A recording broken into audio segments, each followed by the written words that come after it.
بسم اللہ الرحمن الرحیم نحمده ونصلی علی رسولہ الکریم۔ آج مجھے بڑی خوشی محسوس ہو رہی ہے کہ کوئٹہ کے صحافی حضرات کے ساتھ میری ملاقات ہو رہی ہے۔ کافی عرصہ ہوا تھا، ہم لوگ نہیں مل بیٹھ سکے تھے، گفتگو نہیں ہو سکی تھی، تو اچھا ہوا، اجرت میں صحیح، لیکن بہرحال مجھے موقع ملا آپ سے مخاطبت کا اور گفتگو کرنے کا۔ آج یہاں پر بلوچستان کی جو سیاسی جماعتیں ہیں، ان کے قائدین، ان کے رفقا تشریف لائے تھے، اور یہ ایک مشاورتی مجلس تھی۔ تھوڑا سا ذرا الیکشن کے بعد کی صورتحال پہ ایک دوسرے کو سننا، ایک دوسرے کو سمجھنا، اپنا تجزیہ پیش کرنا، اور ایک آدھ جماعت کے علاوہ میرے خیال میں مجموعی طور پر اگر آپ دیکھیں گے تو یہ وہی پرانا سن 70 کے زمانے کا نیب جمعیت ہے۔ تو تاریخ اپنے آپ کو دہراتی ہے، اور بڑی خوشی ہوئی ہے کہ ان تمام قائدین نے، خاص طور پر جناب عبدالمالک صاحب ہمارے سینئر ساتھی ہیں، خوشحال صاحب ہیں، باقی دوسرے کابر صاحب آپ جانتے ہیں ان کو، تو یہ وہ حالات ہیں جس کے تحت ہماری جو موقف ہے وہ آپ پر واضح ہے۔ ہم پارلیمنٹ میں بھی اپنا موقف دے چکے ہیں، باہر بھی دے چکے ہیں، اور ہم نے عوامی رابطے کا جو ایک سلسلہ شروع کیا تھا، پشین سے پھر کراچی، پھر کراچی سے پشاور، پشاور سے پھر پنجاب ظفر گڑھ میں، تو عوام کا جو اس میں ریسپانس تھا، اور انہوں نے جس طریقے سے پذیرائی بخشی ہے ہمیں، وہ ناقابل فراموش ہے، اور تاریخ انشاءاللہ اس کو بلا نہیں سکے گی۔ جب ہم ملک میں ایک آئین رکھتے ہیں، اور آئین ہمارے صوبوں کے اختیارات کا بھی تعین کرتا ہے، اور ہمارے ہر ادارے کے دائرہ کار کا تعین بھی کرتا ہے، پھر اسٹیبلشمنٹ کو بالادستی کی خواہش کی، پھر اسے ہر شعبے میں اپنی بالادستی قائم کرنا، اس پر ضد کو، پھر انتخابات میں دھاندلی کر کے اپنی مرضی کے نتائج سامنے لانا، یہ کون سی لت ہے جو ان کو پڑ گئی ہے؟ اور اگر وہ یہ چاہیں گے پھر ہم کیوں قبول کریں گے اس کو؟ ہم بھی آخر اس ملک کے رہنے والے ہیں۔ جس شناختی کارڈ کی بنیاد پر ہمارا آرمی چیف پاکستانی ہے، اسی شناختی کارڈ پر میں بھی پاکستانی ہوں اور آپ بھی پاکستانی ہیں۔ ہم ملک کے برابر کے شہری ہیں، لیکن ایک طبقہ سمجھے کہ میں نے حاکم رہنا ہے اور باقی سب کو غلام رکھنا ہے، تو پھر ہم واضح کر دینا چاہتے ہیں کہ یہ رسم کہیں ان کے اپنے قبیلوں کی ہوگی، ہمارے قبیلے کی یہ رسم نہیں ہے۔ ہماری 200-300 سالہ تاریخ غلامی کے خلاف جنگ لڑنے کی اور قربانیاں دینے کی۔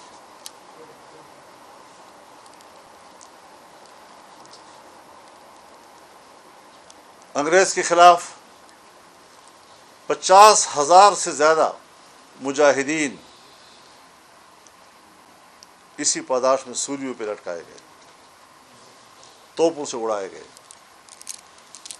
کیا پاکستان ہم نے اس لیے حاصل کیا تھا کہ اس پاکستان میں ہم جرنیلوں کی غلامی کریں گے اور جانوروں کی طرح وہ ہمیں جس طرح ہانکیں گے ہم اسی طرح جائیں گے، اور جس طرح وہ ہمیں چارہ ڈالیں گے ہم وہ چارہ قبول کریں گے؟ کبھی نہیں ہوگا۔ اس وقت ملک میں ریاست کے رٹ نہ ہونے کے برابر ہے، صوبہ خیبر پختونخوا میں ہو یا صوبہ بلوچستان میں۔ مسلح تنظیمیں اس وقت کھلے عام تمام علاقوں کو کنٹرول کر رہی ہیں، اور انہوں نے اب اعلان کیا ہے کہ ہم عزم استحکام آپریشن شروع کریں گے۔ یہ عدم استحکام آپریشن ہے جو پاکستان کو اور کمزور کرے گا۔ ماضی کے جتنے آپریشنز ہوئے ہیں ذرا ان کے نتائج تو سامنے رکھیں۔ آج ہم کہاں کھڑے ہیں؟ چپے چپے پر آج ہماری فوج موجود ہے۔ کیوں بے بس ہو گئی ہے؟ میری پولیس کیوں بے بس ہو گئی ہے؟ بلوچستان کے بارے میں تو میں زیادہ نہیں جانتا ہوں گا شاید، لیکن خیبر پختونخوا کے بارے میں تو جہاں ہمارے اضلاع ہیں وہاں تو سورج غروب ہونے کے بعد پولیس اپنے تھانوں میں بند ہو جاتی ہے اور کسی قسم کا ان کا کسی روڈ کے ساتھ راستے کے ساتھ تعلق ختم ہو جاتا ہے۔ پھر قوم جن کے حوالے ہے ان کے حوالے رہے۔ تو ملک کو اور کمزور کیوں کیا جا رہا ہے؟ ایپیکس کمیٹی نے فیصلہ کر لیا۔ ایپیکس کمیٹی کیا ہے؟ یہ جب تحصیل لیول پر ہوتی ہے تو وہاں میجر بیٹھتا ہے، یہ جب ضلع لیول پر ہوتی ہے تو وہاں کرنل بیٹھتا ہے، یہ جب ڈویژن لیول پر ہوتی ہے تو اس میں بریگیڈیئر بیٹھتا ہے، یہ جب صوبے کے لیول پر ہوتی ہے تو اس میں کور کمانڈر بیٹھتا ہے، اور جو وفاق کی سطح پر ہوتی ہے تو اس میں آرمی چیف بیٹھا ہوتا ہے۔ آپ بتائیں کہ جہاں کسی اجلاس میں وردی والا موجود ہوگا وہاں فیصلے وردی کرے گا یا باقی لوگ کریں گے؟ ذمہ داری ہمارے اوپر ڈالتے ہیں۔ بڑی خوشی سے شہباز شریف سے ذمہ داری قبول کرے گا، لیکن ہر چند کہ ہے نہیں ہے، شہباز شریف وزیر اعظم نہیں ہے، بس کرسی پہ بیٹھا ہوا ہے، ایک آئینی کرسی سنبھالی ہوئی ہے انہوں نے، سو اسی پہ خوش رہے۔ ان حالات سے ہم گزر رہے ہیں، اور اسی حوالے سے مشاورت کا ایک عمل، میں اسلام آباد میں ہوتا ہوں تب بھی دوستوں کے ساتھ سیاسی جماعتوں کے ساتھ رابطے میں رہتا ہوں، ملاقاتیں رہتی ہیں، حالات پر ہم تبصرہ کرتے ہیں، اور یقیناً ہمیں ایک قومی جذبے کے ساتھ، ایک نئی سوچ کے ساتھ ہمیں ایک نئی منزل متعین کرنی ہوگی جو اس ملک کی بقا اور اس ملک کے استحکام کی ضامن ہو، اور آئین پر عمل ہو، جمہوری نظام مستحکم ہو۔ جمہوریت اپنا مقدمہ ہار چکا ہے، پارلیمنٹ اپنا مقدمہ ہار چکا ہے، اور ان کے خلاف بغاوتیں، ان کے خلاف مسلح تنظیمیں وہ اپنا موقف تسلیم کرا رہی ہیں۔ یہاں تک ہمیں کس نے پہنچایا؟ اس کا کون ذمہ دار ہے؟ انہی بے اعتداریوں نے۔ جب ہم آئین پہ عمل نہیں کریں گے، آئین ایک میثاق ملی ہے، جب میثاق ملی بیچ میں نہیں رہے گا تو پھر عوام کا اس ریاست کے ساتھ جو کمٹمنٹ ہے اس کا کوئی ضمانت نہیں ہے۔ یہ آئین ہمارا ضمانت ہے۔